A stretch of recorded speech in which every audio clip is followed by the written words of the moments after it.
Assalamualaikum warahmatullahi wabarakatuh. Kembali lagi di pembelajaran matematika. Anak-anak kelas 9, hari ini kita akan belajar bab 4, yaitu kekongruenan dan kesebangunan bangun datar pada part yang pertama, yaitu tentang kekongruenan bangun datar. Sebelum pembelajaran dimulai, anak-anak jangan lupa berdoa terlebih dahulu. Setelah itu, perhatikan penjelasan materi hari ini dengan baik, seksama, dan jangan lupa dicatat di buku catatan kalian ya. Kompetensi dasar pada materi hari ini yaitu berfokus pada KD 3.6, menjelaskan dan menentukan kesebangunan dan kekongruenan antar bangun datar, serta berfokus pada KD 4.6, yaitu menyelesaikan masalah yang berkaitan dengan kesebangunan dan kekongruenan antar bangun datar. Sedangkan tujuan pembelajaran pada materi hari ini, setelah anak-anak mempelajari, anak-anak diharapkan mampu yang pertama mengidentifikasi dua benda bangun kongruen atau tidak. Yang kedua, anak-anak harus mampu menjelaskan syarat-syarat dua bangun segi banyak yang kongruen.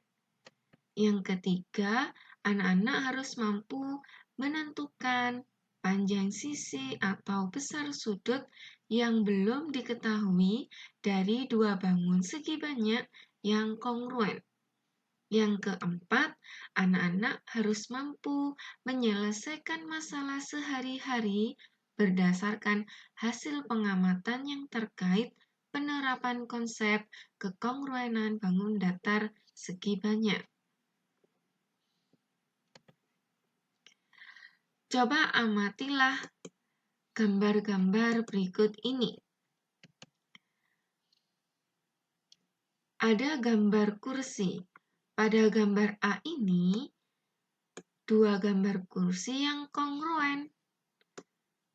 Sedangkan pada gambar B ini adalah dua kursi yang tidak kongruen.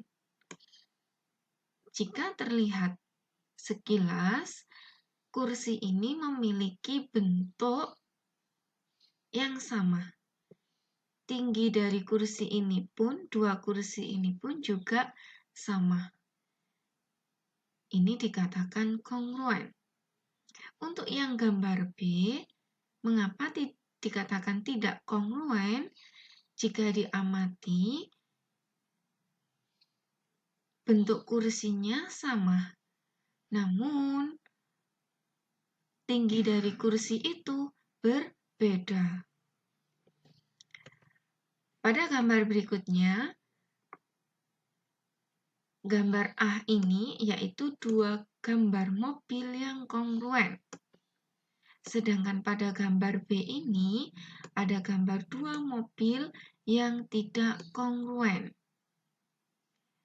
Jika kita perhatikan pada gambar A ini, mobilnya bentuknya sama, memiliki ukuran yang sama, tingginya pun juga sama.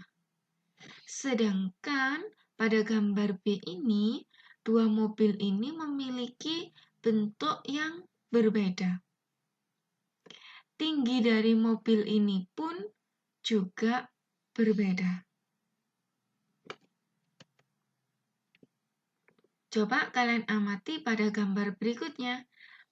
Gambar yang A ini ada 5 gambar pensil yang kongruen.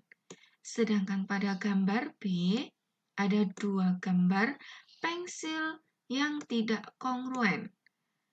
Jika kita amati pada gambar A, bentuk dari 5 pensil ini bentuknya sama dan memiliki tinggi yang sama. Sedangkan pada gambar B ini, dua pensil ini memiliki bentuk yang berbeda. Selain bentuk yang beda, tinggi atau ukuran dari dua pensil ini pun juga berbeda. Pada gambar berikutnya, ada gambar dua figura lukisan. Ini kongruen. Jika kita amati gambar lukisannya berbeda, tetapi ukuran dari figura itu sama, yaitu pada figura pertama lebarnya 40 cm, pada figura yang kedua juga sama 40 cm. Untuk panjang figura yang pertama 60 cm, sedangkan panjang figura yang kedua juga sama 60 km. Jadi, dua figura ini dikatakan kongruen. Pada figura berikutnya, yaitu dikatakan tidak kongruen.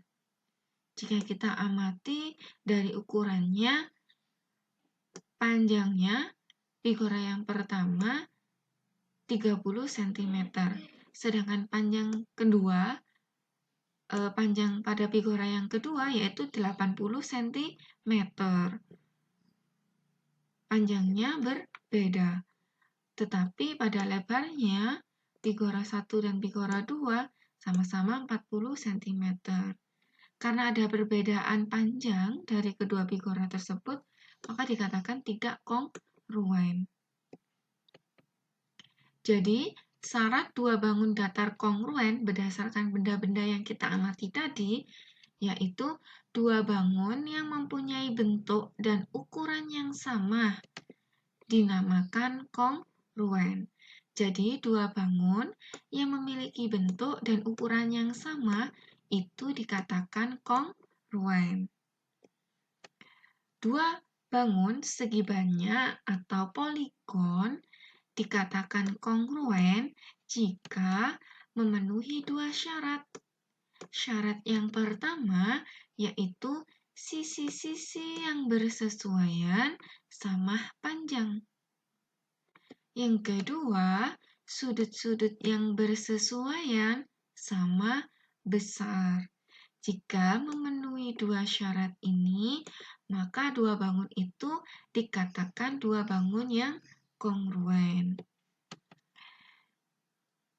Contoh, ada segi 4 ABCD dan JKLM.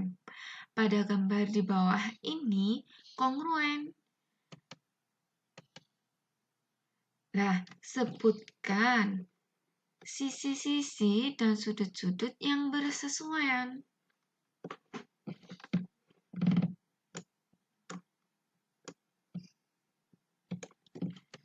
Caranya, sudut-sudut yang bersesuaian yaitu pada segi 4 ABCD dan JKLM.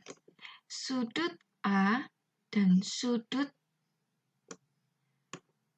C ini memiliki besar yang sama.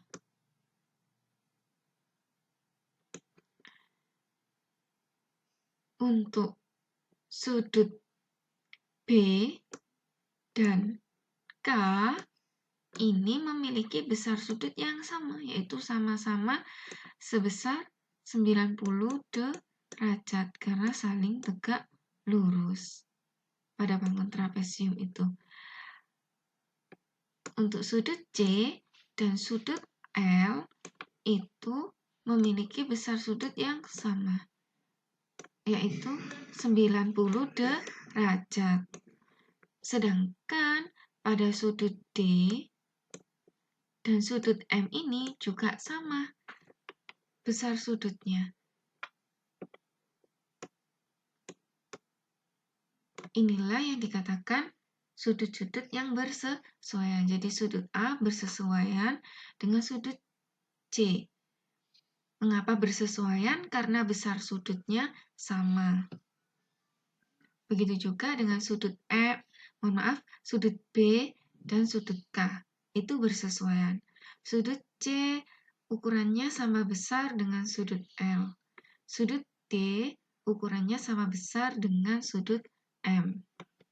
Berikutnya yaitu sisi-sisi yang bersesuaian, yaitu pada sisi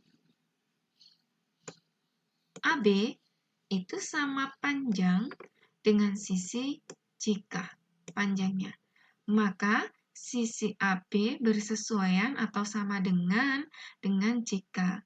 Mengapa bersesuaian? Karena memiliki panjang yang sama. Begitu juga dengan sisi BC. Memiliki panjang yang sama atau bersesuaian dengan sisi KL. Maka BC sama dengan KL.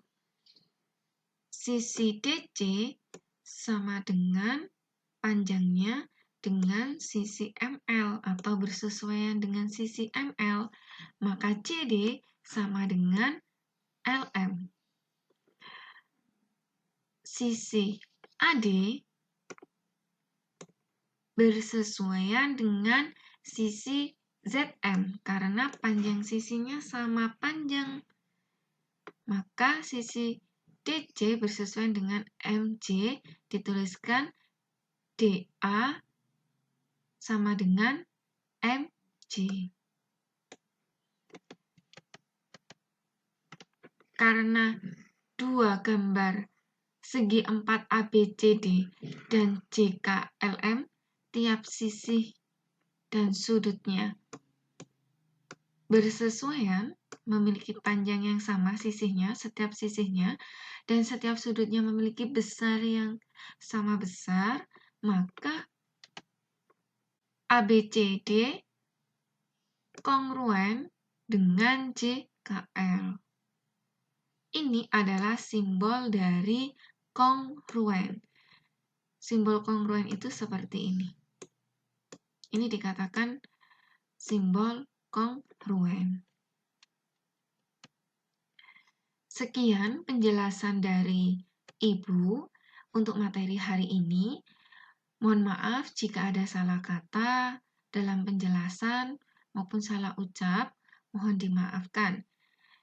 Sebelum Ibu akhiri, jika kalian belum paham, kalian bisa mengulang video ini berulang-ulang sampai kalian paham. Ibu akhiri, wassalamualaikum warahmatullahi wabarakatuh.